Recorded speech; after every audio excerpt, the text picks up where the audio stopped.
fourth hole is my issue. And that mid-cap pitch is difficult. You've got people like Cliff Boyer who can hover around the 20th place. And if he hits the niche and gets a good run at the end, he can surge. Danica Patrick can surge on short flat tracks. It really is difficult. My mid-cap pitch this week probably is Ricky Stenhouse. He got a decent record at Phoenix. He got a decent record on short flat tracks. And he wasn't bad in practice. He wasn't great, but he wasn't bad. So Paul Menard hovering around there too, somewhere around 18th or so in average practice time. So he's another guy that you probably want to look at. If Ryan Newman hits that niche, then Ryan Newman has that bulldog mentality that's needed on this track. And those are the three guys that I would focus on. Either one of them fits the best. You also have Ryan Blaney, top 10 finish here in the spring.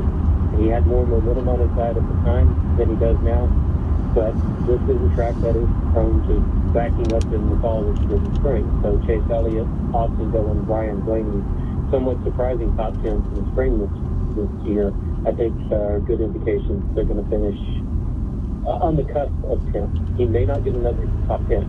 He may be in the low teens, and that still would make him a good idea. Dan Beaver from Roto World with us here on Fantasy Racing Preview, trying to balance the drivers that run well at Phoenix or maybe don't run well versus the chase and all those implications, Dan. Should you stay away from drivers that are in the chase? Should you stay away from a guy like a Jimmy Johnson or Carl Edwards who are already in Homestead? How do you weigh the chase implications to putting your fantasy roster together this afternoon? Well, Jimmy Johnson still has a lot of reason to win. He downplayed it after his qualification effort, but if he wins, Harvick doesn't. So, and he says, they're all good drivers. I don't want to race any of them. He doesn't want to race Harvick at Homestead. So he's got a strong motivation to win. And before Harvick came along, Johnson is the guy who ruled this track with 4 or 5 wins in a span of 6 races quite a few years back. So wasn't great in qualification, wasn't great in practice overall. Defense is not great, but he is a driver who can step it up. I think that that double cut, those 4 drivers that are separated by 2 points, all of them have to have top 5 finishes. And even the top 5 finishes are going to guarantee the same chance. That's what it's going forward. But if Dustin makes one of them make a mistake, 1 or 2 of them make a mistake, they're going to gamble wrong, they're going to pit at the wrong time, something, as they try to get off sequence. Knowing who that is going to be difficult. So that's another reason that I like Logano and Kyle Busch. I think they are in a good place in the point. I don't think they're going to be the ones that make the mistake. I think Hamlin and Kenseth are going to, and by mistake, in this case, I'm talking a 10th place finish instead of 5th place finish. But I think all of those guys are going to finish somewhere near the front. Let's talk about the elephant in the room now, Dan. Martin Truex Jr. starting 40th. I know we talk about laps led versus picking up places. You get, better points for laps led. But still, 40th place official starting spot for Martin Truex. Yeah, I think Martin Truex is probably the best value in the game because of that. Laps led, at least at DraftKings, I think it's a quarter of a point per lap. Place differential points is 1. He is going to get a top 10 finish. You're almost getting, unless he crashes, does something. You're looking at 30 place differential points plus his finish points. That's going to put him up there. And since he didn't make the finish, it's going to be a little bit more reasonable recently. So he's one of those good people in that upper mid range. He's not the most expensive driver. He's definitely more expensive than most of the other guys in the field. But I think he's going to be worth it. And he backed it up in practice. He had solid practices all along. It was just that they couldn't get that backup car to NASCAR's liking in time for qualification. But everything else that's happened to him has been bizarre this week. The crash in the first practice, the overheating issue that he had on Saturday. I like to think he probably got all those problems out of his way, and the race is going to be error-free. he'll be in the top 10 by, let's say, lap 100. He may even lead some laps before it's all said and done. So Truex, I think, is one of the best values this year.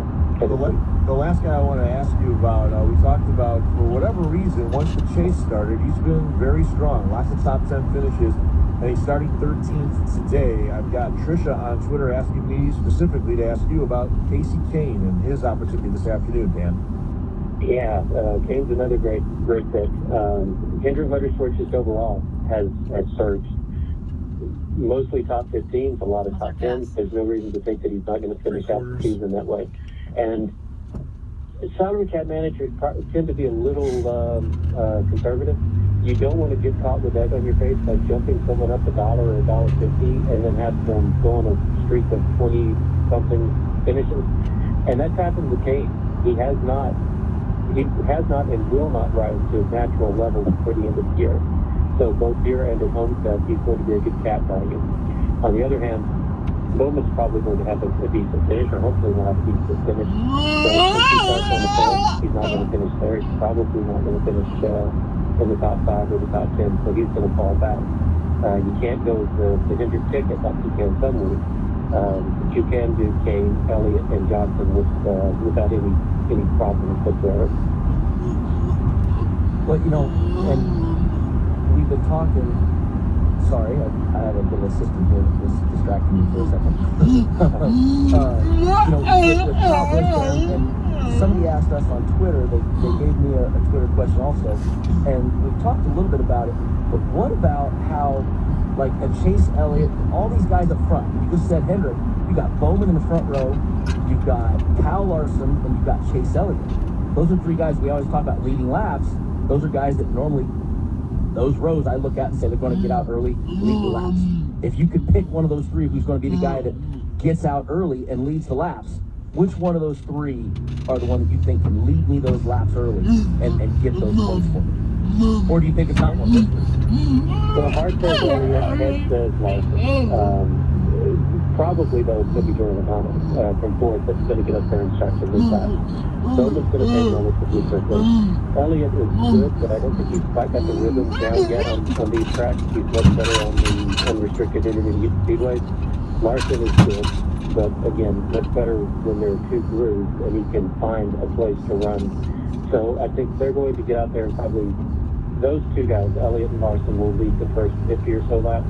Logano will take over for the next 100 or so, and then it's going to become a game of track position and whoever's up front.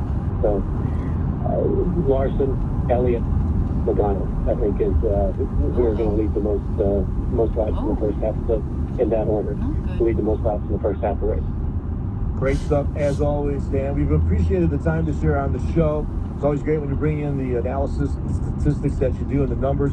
For our listeners, again, where can they find all of your work for this week and this afternoon, and, of course, the finale next week at Homestead Miami Speedway? I'm all over Roto World. You can find me there throughout the weekend, and we'll have off-season coverage there as well. That gets fed into NASCAR.com. And the danbeaver.com website has a newsletter. Even if you haven't seen it yet, probably worth subscribing for the rest of the year, just so you can get all the old issues and read them. Lots of stats in that PDF that I produce each week. Great so stuff. That's a good thing to kind of keep on your desktop. All right, Dan, again, thanks for the time. We'll look forward to catching up with you in 2017. It'll be here before we know it. It will. Thank you, Dan Beaver from Roto. Dan here on Fantasy Racing Preview, giving you some statistical analysis. All right, we'll take our final break. When we come back, still time for your phone calls at 866-PIT-LANE, 866-748-5263. Jump on Twitter at SiriusXMNASCAR, hashtag FRP. Our lineups are coming up next on Fantasy Racing Preview. Your radio home for Fantasy NASCAR. Fantasy Racing Preview on SiriusXM NASCAR Radio, Channel 90. Lewis Black is the hilarious, angry voice of our generation. Snow! It's not snow with that!